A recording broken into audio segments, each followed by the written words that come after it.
నమస్కారం. తెలంగాణ రాష్ట్ర teacher eligibility టెస్ట్లో భాగంగా తెలుగులో మొదటి పేపర్లో భాషాంశాలు చాప్టర్లో భాగంగా అత్యంత కీలకమైనటువంటి సందులు అనేటటువంటి టాపిక్ ఈరోజు మనం చూద్దాం. అసలు ఈ సందులు అంటే ఏమిటి, ఈ సందులు ఏర్పడే విధానం ఎలా ఉంటుంది, ఇట్లాంటి అంశాలను మనం ఈ సెషన్లో నేర్చుకుందాం. సంధి అంటే పూర్వపర స్వరముల కలయిక సంధి అంటాం. పూర్వపర స్వరముల కలయిక సంధి అంటాం. ఈ పదాలు కాస్త పారిభాషిక పదాలు కాస్త అబ్జర్వ్ చేసి వినాలి. పూర్వపదం, పరపదం అంటే సంధిలో రెండు పదాలు ఉంటాయి. అంటే మొదటి పదం రెండవ పదం. పూర్వపదం అంటే మొదటి పదం, పరపదం అంటే రెండవ పదం.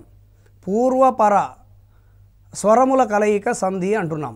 స్వరము అంటే అచ్చు. పూర్వపదం మొదటి పదంలోని చివరి అక్షరంలో ఉన్న అచ్చు రెండవ పదంలోని మొదటి అక్షరంలోని అచ్చుతో కలిసి సంధి ఏర్పడుతుంది అని అర్థం. పూర్వపదంలోని చివరి అక్షరం, పరపదంలోని మొదటి అక్షరంలోని అచ్చులు కలిసి వేరొక పదంగా ఏర్పడితే అది సంధి అనవచ్చు. ఇప్పుడు ఉదాహరణకు లేకున్నా అనే పదం చూద్దాం. లేకున్నా, ఇది మనం సాధారణంగా మాట్లాడేటప్పుడు లేకున్నా అంటాం. అందులో రెండు పదాలు ఉన్నాయి, లేక ఉన్న. రెండు కలిపితే లేకున్నా అవుతుంది. అంటే ఈ లేకలో ఉన్నటువంటి కాలోని ఆ, ఉన్నాలోని ఊ, అంటే మొదటి పదంలోని చివరి అక్షరంలో ఉన్న అచ్చు రెండో పదంలోని మొదటి అక్షరంలో అచ్చు రెండు కలిసి కా, ఈ ఊ కలిసి కు అయింది, లేకున్నా అవుతుంది. లేక ఉన్న, లేకున్నా. ఈ లేక ఉన్న అనే రెండు పదాలు కూడా కు అనేటటువంటి అక్షరంలో కలిసి ఒక పదంగా ఏర్పడుతుంది. ఇట్లా ఏర్పడడాన్ని సంధి అంటాం. మరి ఈ సంధి ఏర్పడే విధానాన్ని బట్టి సందులు మూడు రకాలు అని చెప్పవచ్చు. సంధి ఏర్పడే విధానం, అసలు ఆ సందులు ఎట్లా ఏర్పడుతున్నాయో దాన్ని బట్టి మనం మూడు రకాలుగా చెప్పవచ్చు. ఇది ఏకాదేశ సందులు, ఆదేశ సందులు, ఆగమ సందులు. సరే, పాఠ్యపుస్తకాలలో ఈ సందులు పరిచయం చేయబడ్డాయి, కానీ ఈ విభజన ఇలా కనిపించదు మనకు. కానీ ఈ ఏకాదేశ సందులు, ఆదేశ సందులు, ఆగమ సందులు మనకు పాఠశాల స్థాయి పుస్తకాలలో కనిపిస్తాయి. వీటిలో మనం వీటిని ఒక వర్గీకరణ రూపంలో చూస్తున్నాం అంతే.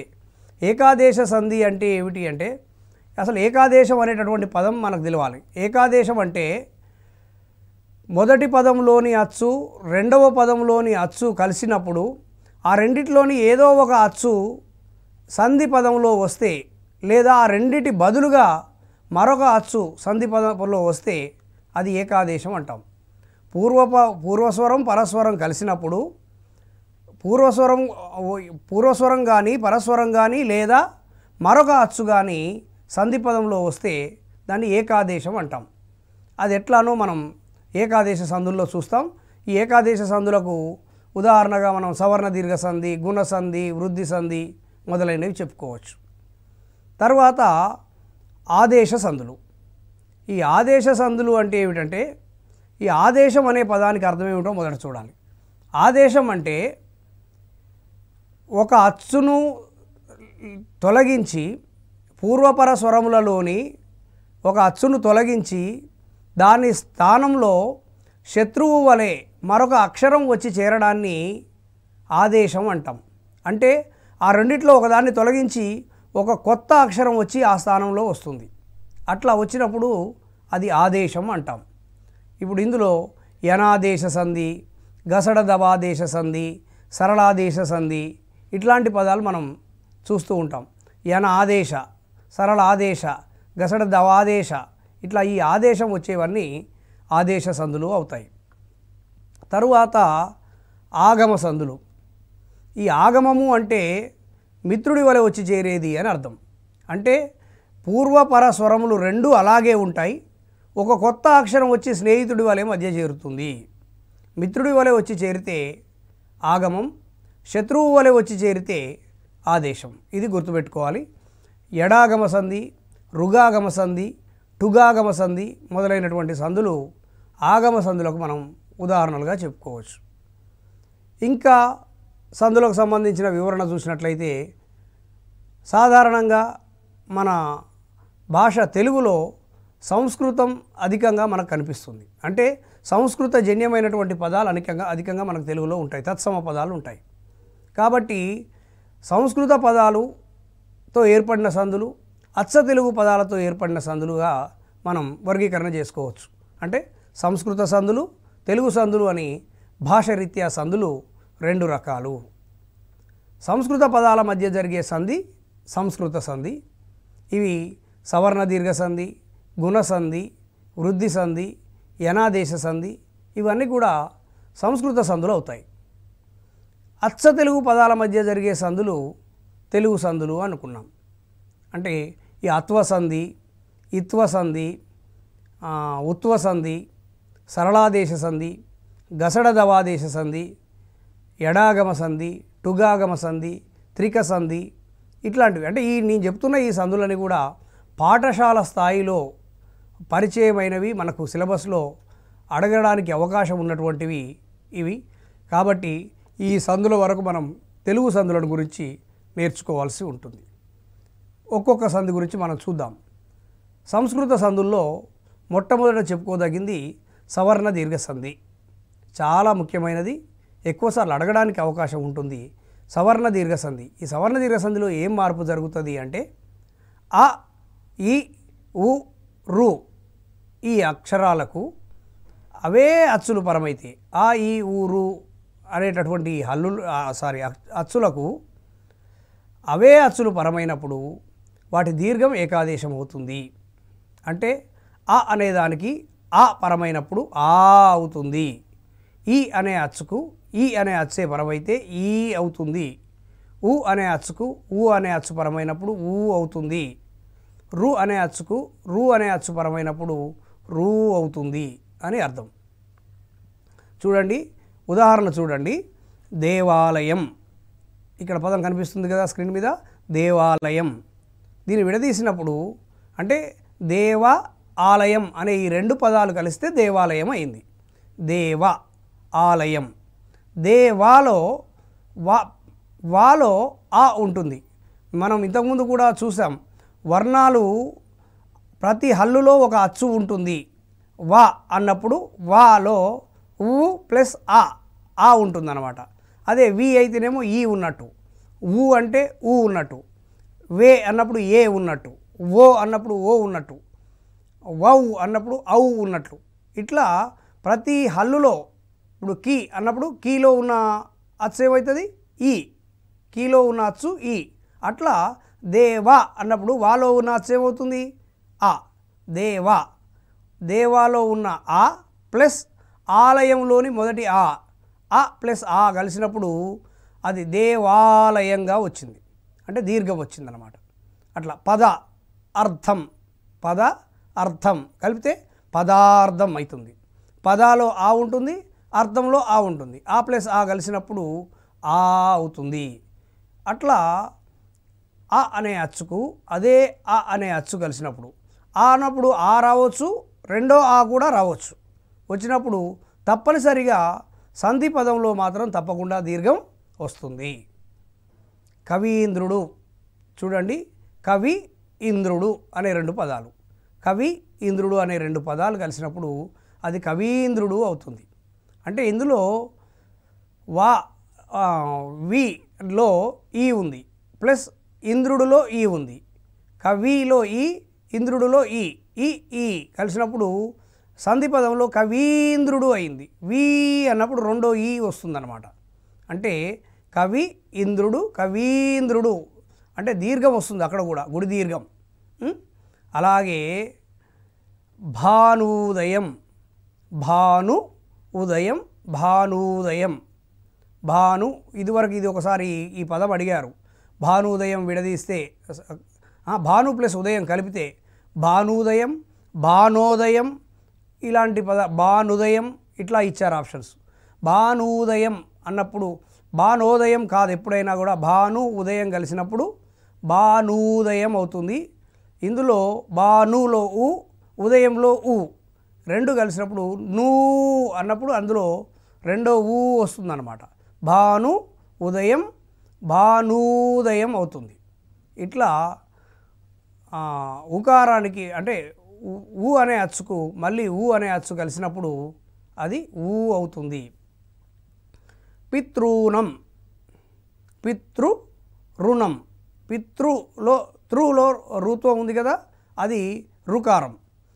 ఈ రు ప్లస్ రుణంలోని రు కలిసినప్పుడు పితృణం అవుతుంది. పితృణం అవుతుంది. ఇట్లా ఆ ఈ ఉ రు అనే అచ్చులకు అవే అచ్చులు కలిసినప్పుడు వాటి దీర్ఘాలు వస్తాయి అని చెప్పడం ఇది సవర్ణ దీర్ఘ సంధి అవుతుంది. దీని తర్వాత సంస్కృత సంధులలో మరొక చెప్పుకోదగినది గుణసంధి. గుణసంధి అనేది కూడా చాలా ముఖ్యమైనది, బాగా గుర్తుపెట్టుకోవాలి. అకారమునకు ఈ ఊ రూలు పరమైన క్రమంగా ఏ ఓ అర్లు ఏకాదేశమగును. అకారమునకు ఈ ఊ రూలు పరమైన క్రమంగా ఏ ఓ అర్లు ఏకాదేశమగును. ఏ ఓ అర్లను గుణములు అంటారు. ఇది కూడా గుర్తుపెట్టుకోవాలి. గుణములు అంటే ఏమిటి, త్రికములు అంటే ఏమిటి, వృద్ధులు అంటే ఏమిటి, ఇట్లాంటివి అడిగే అవకాశం ఉంటుంది. కాబట్టి గుణములు అంటే ఏ ఓ అర్ వీటిని గుణములు అంటారు. ఏమిటి ఇందులో అంటే సంధి జరిగే రూపాన్ని ఒకసారి గమనించండి. అకారమునకు అన్నాను అంటే మొదటి పదం చివరలో తప్పకుండా మొదటి పదం చివరలో ఉండే అచ్చు అకారం ఉంటుంది. దానికి ఆ అకారానికి రెండవ పదం మొదట్లో ఈ వస్తే సంధి జరిగిన పదంలో ఏ వస్తుంది. రెండవ పదం మొదట్లో ఊ వస్తే సంధి పదంలో ఓ వస్తుంది. రెండవ పదం మొదట్లో రు వస్తే సంధి పదంలో అర్ వస్తుంది. ఎట్లానో ఉదాహరణ చూద్దాం. దేవ ప్లస్ ఇంద్రుడు, దేవ ప్లస్ ఇంద్రుడు దేవేంద్రుడు అయింది. దేవాలో ఆ ఉంది. మొదటి పదంలో తప్పకుండా గుణసంధిలో మొదటి పదం చివరలో తప్పకుండా అకారమే ఉంటుంది. అకారం ఆ ఉంది. దానికి ఇంద్రుడిలోని ఈ కలిసింది. దేవ ఇంద్రుడిలోని ఈ కలిసినప్పుడు ఆ ప్లస్ ఈ కలిస్తే ఏమైంది, ఇక్కడ దేవేంద్రుడు అయింది. అంటే ఏ వచ్చింది, ఏ వచ్చింది. ఇట్లా ఆ ప్లస్ ఈ కలిసినప్పుడు ఏ. రమ ప్లస్ ఈషుడు రమేషుడు, రమలో ఆ ఉంటుంది, ఈషుడులో ఈ ఉంటుంది, కలిపినప్పుడు రమేషుడు. పరమ ప్లస్ ఈశ్వర, పరమలో ఆ ఉంటుంది, ఈశ్వరలో ఈ ఉంటుంది, ఆ ఈ కలిసినప్పుడు పరమేశ్వర ఏ వస్తుంది. అట్లా ఆ ప్లస్ ఈ కలిసినప్పుడు ఏ అవుతుంది. అదేవిధంగా ఆ అనేదానికి ఊ కలిస్తే ఓ అవుతుంది. చూడండి, భాగ్య ప్లస్ ఉదయం భాగ్యోదయం, భాగ్యలో ఆ ఉంది, ఉదయం ఊ ఉంది. ఆ ప్లస్ ఊ కలిసినప్పుడు భాగ్యోదయం అన్నప్పుడు ఓ వచ్చింది. ఆ ప్లస్ ఊ కలిస్తే ఓ అవుతుంది. సూర్య ప్లస్ ఉదయం సూర్యోదయం, సూర్య ప్లస్ ఉదయం సూర్యోదయం. ఇట్లా మహా ప్లస్ ఉదది మహోదది, మహాలో ఆ ఉంటుంది, ఉదదిలో ఉంది. ఆ ప్లస్ ఊ కలిస్తే మహోదది ఓ అవుతుంది. ఇట్లా అకారానికి ఉకారం కలిసినప్పుడు ఓ వస్తే అది గుణసంధి. అదేవిధంగా రాజా ప్లస్ ఋషి రాజర్షి, రాజా ప్లస్ ఋషి రాజర్షి, రాజాలోని ఆ జాలో ఆ, రాజా జాలో ఆ ప్లస్ ఋషిలోని రు, ఆ ప్లస్ ఋషి రు కలిసినప్పుడు అర్ అవుతుంది. రాజర్షిలో రాజర్షి అన్నప్పుడు జర్షి అన్నప్పుడు అందులో అర్ అనే ధ్వని వస్తుంది. రాజర్షి. వసంత ప్లస్ ఋతువు, చాలామంది వసంత ప్లస్ ఋతువు అన్నప్పుడు వసంత ఋతువు అని రాస్తూ ఉంటారు, అది విసంధిగా రాయడం అవుతుంది. కానీ దాన్ని సంధి చేసినప్పుడు వసంతర్తువు అవుతుంది. అది వసంత ప్లస్ ఋతువు వసంతర్తువు, వసంతర్తువు తర్ అన్నప్పుడు అర్ అనే శబ్దం అందులో వస్తుంది. వసంత ప్లస్ ఋతువు వసంతర్తువు, ఇది కూడా గుణసంధి అవుతుంది. ఇట్లా గుణసంధిలో అ అనేదానికి ఈ లేదా ఉ లేదా రు పరమైనప్పుడు ఏ లేదా ఓ లేదా అర్ ఏకాదేశం అవుతాయి అని చెప్పడం గుణసంధి అవుతుంది. ఇంకొన్ని ఇట్లాంటి పదాలు మీరు ప్రాక్టీస్ చేయండి, మీకు తేలికగా గుణసంధి గుర్తుండిపోతుంది. ఇక దీని తర్వాత మళ్ళా చెప్పుకోదగినటువంటి మరొక సంధి యనాదేశ సంధి. యనాదేశ సంధి ఇందులో ఈ ఉ రూలకు అసవర్ణములైన అచ్చులు పరమైనప్పుడు క్రమంగా య వ రాలు ఆదేశమగును. ఈ యావారాలను మనం ఏమంటామంటే ఎన్నులు అంటాం. యావారాలను ఎన్నులు అంటాం. ఎట్లా అంటే ఈ ఊరులకు అసవర్ణములైన అచ్చులు అన్నాను నేను. అంటే మొదటి పదంలో ఈ కానీ ఊ కానీ రూ కానీ ఉండొచ్చు.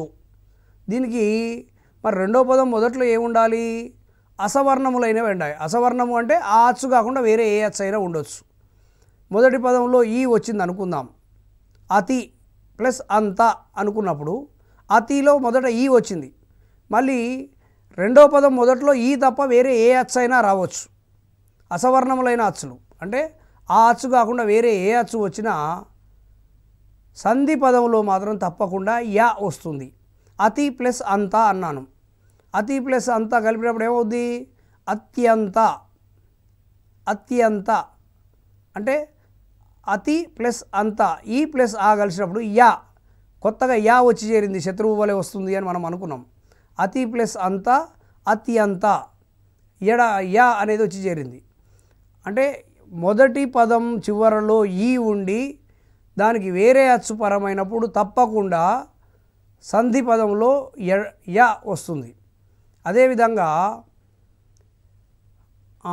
అభి ప్లస్ ఉదయం అభ్యుదయం, అభి ప్లస్ ఉదయం అభ్యుదయం అంటే అభిలో ఈ ఉంది. రెండో పదం చివరిలో, రెండో పదం మొదట్లో ఇంతకుముందు అంత అన్నప్పుడు ఆ వచ్చింది, కానీ ఇక్కడ ఉదయం అన్నప్పుడు ఊ వచ్చింది. అభి ప్లస్ ఉదయం, ఈ ప్లస్ ఊ కలిసినప్పటికీ సంధిలో అభ్యుదయం. అభ్యుదయం అక్కడ ఖచ్చితంగా యా ఒత్తు వచ్చి చేరింది కదా, అక్కడ యా ఉంది, అభ్యుదయం. ఇట్లా ఈ మొదటి పదం చివరలో ఈ ఉండి ఆ ఈ కాకుండా వేరే అసవర్ణమైన ఏ అచ్చు చేరినా తప్పకుండా యా వస్తుంది. అదేవిధంగా మొదటి పదం చివరలో ఊ ఉండి, మొదటి పదం చివరలో ఊ ఉండి ఆ అచ్చు కాకుండా వేరే అచ్చు చేరితే వా వస్తుంది. ఎట్లా అంటే అను ప్లస్ ఇంధనం, అను ప్లస్ ఇంధనం, అన్విందనం. అన్విందనం అణువులో ఊ ఉంది, ఇంధనంలో ఈ ఉంది. ఊ అనేదానికి ఈ కలిసినప్పుడు చివరిలో అన్విందనం. అన్విందనం అన్నప్పుడు వా ఒత్తు వచ్చింది చూడండి, అన్విందనం వా వస్తుందన్నమాట. అణు ప్లస్ అస్త్రం అనుకుందాం. అణు ప్లస్ అస్త్రం కలిపినప్పుడు అన్వస్త్రం అవుతుంది. అన్వస్త్రం. ఇక్కడ కూడా అభ్యర్థులు ఒక్కొక్కసారి కన్ఫ్యూజ్ అయ్యే అవకాశం ఉంటుంది. వినేటప్పుడు ఇది ఓకే తేలికగానే అనిపిస్తుంది, కానీ పదం సంధిలు ఇచ్చే సంధి పదాన్ని విడదీయమని ఇచ్చినప్పుడు అణువస్త్రం విడదీస్తే అని ఇచ్చే ఆప్షన్స్ ఇస్తాడు. అణు ప్లస్ అస్త్రం ఇస్తాడు, అణు ప్లస్ వస్త్రం కూడా ఇచ్చే అవకాశం ఉంటుంది. అటువంటప్పుడు అన్వస్త్రం కదా అంటే అణు ప్లస్ వస్త్రం కావచ్చు అనుకోవడానికి లేదు. అణు ప్లస్ వస్త్రం కాదు, అణు ప్లస్ అస్త్రం అవుతుంది. అణు ప్లస్ అస్త్రం అన్వస్త్రం. కన్ఫ్యూజ్ కావద్దు. ఇక్కడ అణువులో ఊ, దానికి అచ్చు పరమైంది ఆ, అస్త్రంలోని ఆ, ఈ ఊ ప్లస్ ఆ కలిసినప్పుడు సంధి పదంలో అన్వస్త్రం అయింది. అంటే సంధి వల్ల ఆ వా అనేది కొత్తగా వచ్చి చేరింది, అన్వస్త్రం అవుతుంది. మాతృ ప్లస్ అంశ, మాతృ ప్లస్ అంశ అన్నప్పుడు మాతృలోని రు, అంశలోని ఆ, రు అనేదానికి ఆ పరమైనప్పుడు మాత్రంశ అన్నప్పుడు ఇక్కడ ఋత్వం అచ్చు లేదు చూడండి. మాత్రంశలో రావత్తు వచ్చి చేరింది. అంటే రావత్తు వచ్చింది అంటే అక్కడ అచ్చు కాదు, అది హల్లు. అంటే హల్లు రా వచ్చిందనమాట. మొదటి ఈ పరమైనప్పుడేమో యా వచ్చింది. ఊతో ఊ అనేదానికి అసవర్ణమైన అచ్చు పరమైనప్పుడేమో వా వచ్చింది. రూకు అసవర్ణమైన అచ్చు పరమైనప్పుడు రా వచ్చింది. అంటే యా వా రా ఈ మూడు కూడా ఈ ఊరులకు అసవర్ణములైన అచ్చుపరమైతే యా వా రా వస్తాయి. ఈ యావారాలను ఎన్నులు అంటారు. ఇది యనాదేశ సంధి. యనాదేశ సంధి ఇట్లాంటివి మనకు పాఠశాల స్థాయిలో అభ్యాసాల వెనుక అనేకం ఉన్నాయి. వీటిని ఒకసారి మనం ప్రాక్టీస్ చేసినప్పుడు మరింత తేలికగా మనం ఆ సంధి పదాన్ని ఐడెంటిఫై చేయడానికి వీలవుతుంది. ఇక దీని తర్వాత మరొక సంస్కృత సంధి వృద్ధి సంధి. చూడండి, వృద్ధి సంధి అకారమునకు ఏ ఐలు పరమైన ఐకారము, ఓ అవులు పరమైన ఔకారము ఏకాదేశమగును. అకారమునకు ఏ ఐలు పరమైన ఐకారము, ఓ అవులు పరమైన ఔకారము ఏకాదేశమగును. చూడండి, అకారానికి ఏ ఐ పరమైనప్పుడు అంటే అకారానికి అంటే ఇందులో కూడా వృద్ధి సంధిలో కూడా మొదటి పదం చివరి అచ్చు తప్పకుండా ఆ ఉంటుంది. మొదటి పదం చివరి అచ్చు ఆ ఉంటుంది. ఇప్పుడు ఉదాహరణకు చూడండి, వసుధ ఏక. వసుధాలో ధాలో ఉన్న అచ్చు ఏమిటి? ఆ. వసుధ ఆ ప్లస్ ఏకాలో ఏ, ఆ ప్లస్ ఏ కలిసినప్పుడు వసుదైక అయింది. వసుధ ప్లస్ ఏక వసుదైక. అదేవిధంగా అష్ట ఐశ్వర్యములు. అష్ట ఐశ్వర్యములు ఇక్కడ ఆ ప్లస్ ఐ కలిసినప్పుడు మనకు సంధి పదంలో ఐ వచ్చింది. అష్టాలోని ఆ, ఐశ్వర్యంలోని ఐ కలిసినప్పుడు అష్టైశ్వర్యములు అన్నప్పుడు అక్కడ కూడా ఐ వచ్చింది. ఇట్లా అష్టా ప్లస్ అంటే అకారానికి ఏకు ఏ కలిసినా ఐ కలిసినా సంధి పదంలో తప్పకుండా ఐ వస్తుంది. అలాగే అకారానికి ఓ వచ్చినా అవు వచ్చినా తప్పకుండా అవు వస్తుంది. దివ్య ప్లస్ ఓషధి, దివ్య ప్లస్ ఓషధి దివ్యౌషధి అవుతుంది. దివ్యౌషధి. నాక ప్లస్ ఓకసులు, నాక ప్లస్ ఓకసులు నాకౌకసులు. ఓకసులు అంటే దేవతలు, నాక ఓకసులు అంటే స్వర్గంలోని దేవతలు అని ఈ పదానికి అర్థం. నాక ప్లస్ ఓకసులు నాకౌకసులు అవుతుంది. అంటే నాకలోని క, కాలో ఆ, ఓకసుల్లో ఓ కలిసినప్పుడు నాకౌకసులు అన్నప్పుడు కౌలోని ఔ అంటే ఆకు ఓ కలిస్తే ఔ అవుతుంది. అదేవిధంగా వనౌషధం అనుకోండి, వన ప్లస్ ఔషధం, వన ప్లస్ ఔషధం వనౌషధం. ఈ నాలోని ఆ ప్లస్ ఔ కలిసినప్పుడు మనకు సంధి పదంలో కూడా ఔ వస్తుంది. ఇట్లా సంధి పదాల్లో అంటే అకారానికి ఏ ఐలు పరమైనప్పుడు ఐకారం వస్తుంది, ఓ ఔలు పరమైనప్పుడు ఔకారం వస్తుంది. ఇది వృద్ధి సంధి. అందుకే ఐ ఔలను వృద్ధులు అంటాం. ఐ ఔలను వృద్ధులు అంటాం. ఇది వృద్ధి సంధి. ఈ విధంగా మనకు పాఠశాల స్థాయిలో ఉన్నటువంటి సంస్కృత సంధులు ఇవి. మరి సంస్కృత సంధుల్లో మనకు ప్రశ్నల సరళి ఎట్లా ఉంటుంది అనేది కూడా మనం ఒకసారి చూడాల్సి ఉంటుంది. ఒక పదాన్ని ఇచ్చి దాన్ని విడదీయమని అడగవచ్చు, లేదా అంటే ఉదాహరణకు ఏదైనా ఒక పదం ఇచ్చి ఆ పదం దీన్ని విడదీస్తే అని కూడా అడగవచ్చు. లేదా కొన్నిసార్లు విడదీసినటువంటి పదాలను ఇచ్చి దీన్ని సంధిగా కలిపితే అనే ఆప్షన్గా కూడా ఇవ్వచ్చు. అట్లా ఇప్పుడు భాగ్య ప్లస్ ఉదయం అనుకున్నాం. భాగ్య ప్లస్ ఉదయం అనిచ్చి ఈ పదాలను కలపగా అంటే అని కింద ఆప్షన్స్ ఇవ్వచ్చు. భాగ్యోదయం, భాగ్య ఉదయం ఇట్లా వేర్వేరు ఆప్షన్స్గా ఇచ్చే అవకాశం ఉంటుంది. పదాన్ని ఇచ్చి సంధిగా కలపవనొచ్చు, సంధిగా ఇచ్చి సంధి పదాన్ని ఇచ్చి విడదీయమని అడగవచ్చు, లేదా ఒక పదం ఇచ్చి దీని సంధి పేరేమిటి అని అడిగే అవకాశం కూడా ఉంటుంది. ఉదాహరణకు వసుదైక లేదా సురైక అనే పదం ఇచ్చి దీన్ని విడదీస్తే ఏ సంధి అని అడగవచ్చు. సురైక అన్నప్పుడు సురా ప్లస్ ఏక సురైక, వసుధ ప్లస్ ఏక వసుదైక, ఏక ప్లస్ ఏక ఏకైక ఇట్లాంటి పదాలన్నీ కూడా వృద్ధి సంధులే అవుతాయి.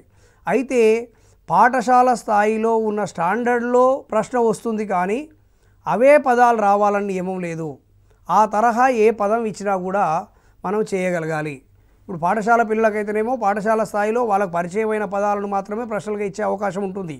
కానీ ఇప్పుడు మనది ఒక పోటీ పరీక్షల్లో కాబట్టి మనకు పాఠశాల స్థాయి సామర్థ్యాలు అంటే ఎంతవరకు మనం ఆ భాషా పరిజ్ఞానం కావాలో అంతవరకు నేర్చుకున్న తర్వాత దానికి సంబంధించిన ఉదాహరణ ఇచ్చేటప్పుడు ఏదైనా ఇవ్వచ్చు. ఉదాహరణకు స్వేచ్ఛ అనే పదాన్ని విడదీయమని గతంలో ఒకసారి ఒక కాంపిటేటివ్ ఎగ్జామ్లో అడిగారు. స్వేచ్ఛ అనేది జనరల్గా చూడడానికి మనకు ఏమనిపిస్తుంది, అది ఒక పదమే కదా, దీంట్లో రెండు పదాలు ఎక్కడున్నాయి అని అనుకునే అవకాశం ఉంది. కానీ అది గుణసంధి అవుతుంది. ఎట్లా అంటే స్వ ప్లస్ ఇచ్ఛ స్వేచ్ఛ, స్వ ప్లస్ ఇచ్ఛ స్వేచ్ఛ, స్వాలో ఆ ఉంది ప్లస్ ఈ కలిసింది, ఆ ప్లస్ ఈ కలిసినప్పుడు ఏ అవుతుంది అనుకున్నాం కదా గుణసంధి ప్రకారం. అట్లా వస్తే అది స్వేచ్ఛ గుణసంధి అవుతుంది. ఒకసారి స్వాభిమానం అనేదాన్ని ఇచ్చారు.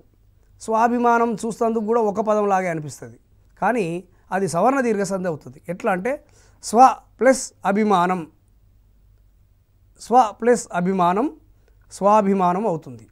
ఈ స్వలో ఆ ప్లస్ అభిమానంలోని ఆ కలిసినప్పుడు ఆ ప్లస్ ఆ కలిసినప్పుడు ఆ అవుతుంది కదా సవర్ణ దీర్ఘసంధి ప్రకారం. అచ్చుకు అదే అచ్చుపరమైనప్పుడు దాని దీర్ఘం వస్తుంది అనుకున్నాం కదా. స్వ ప్లస్ అభిమానం స్వాభిమానం అవుతుంది. ఇట్లా సాధికారత, స ప్లస్ అధికారత సాధికారత, ఇట్లా ఆ పదాలు కాస్త మనల్ని కొంచెం ఆలోచింపజేసేటట్లుగా ప్రశ్న వచ్చే అవకాశం ఉంటుంది. అంటే మనం చెప్పుకున్న ఉదాహరణలే రావాలి, పాఠ్యపుస్తకంలోని ఉదాహరణలే రావాలన్న నియమం లేదు. కానీ పాఠ్యపుస్తకంలో ఉన్నటువంటి వ్యాకరణాంశాలను మనం చదువుకున్నప్పుడు అప్లికబుల్ అంటే ఎట్లా దాన్ని ఎక్కడైనా మనం అప్లై చేసే విధంగా మనం ఆ సంధి సూత్రాన్ని అర్థం చేసుకుంటే అప్పుడు ఏ పదాన్ని ఇచ్చినా కూడా చేయడానికి వీలవుతుంది. ఇట్లా కాకుండా ప్రశ్నల్లో ఇంకా సంధి సూత్రం రాయమని కూడా అడిగే అవకాశం ఉంది. అంటే సంధి ఇప్పుడు ఉదాహరణకు సంధి వృద్ధి క్రింది వానిలో వృద్ధి సంధి సూత్రము అని 4 సూత్రాలు ఇవ్వచ్చు. ఆ ఈ ఊరులకు అవే అచ్చుల పరమైతే వాటి దీర్ఘాలు ఏకాదేశం అవుతాయి. అకారములకు ఈ ఊరుల పరమైతే ఏవారాలు వస్తాయి. అకారములకు ఈ ఊరులకు అసవర్ణములైన అచ్చుల పరమైనప్పుడు యావారాలు వస్తాయి. ఇట్లా 4 సూత్రాలు ఇచ్చి ఇందులో ఫలానా సంధి సూత్రం ఏది అని అడిగే అవకాశం కూడా ఉంటుంది. లేకపోతే క్రింది వానిలో ఎన్నులు ఏమిటి, గుణములు ఏమిటి, వృద్ధులు ఏమిటి, ఇట్లాంటి ప్రశ్నలు కూడా అడిగే అవకాశం ఉంటుంది. కాబట్టి మనం ఆ తరహాగా అధ్యయనం చేయాల్సి ఉంటుంది.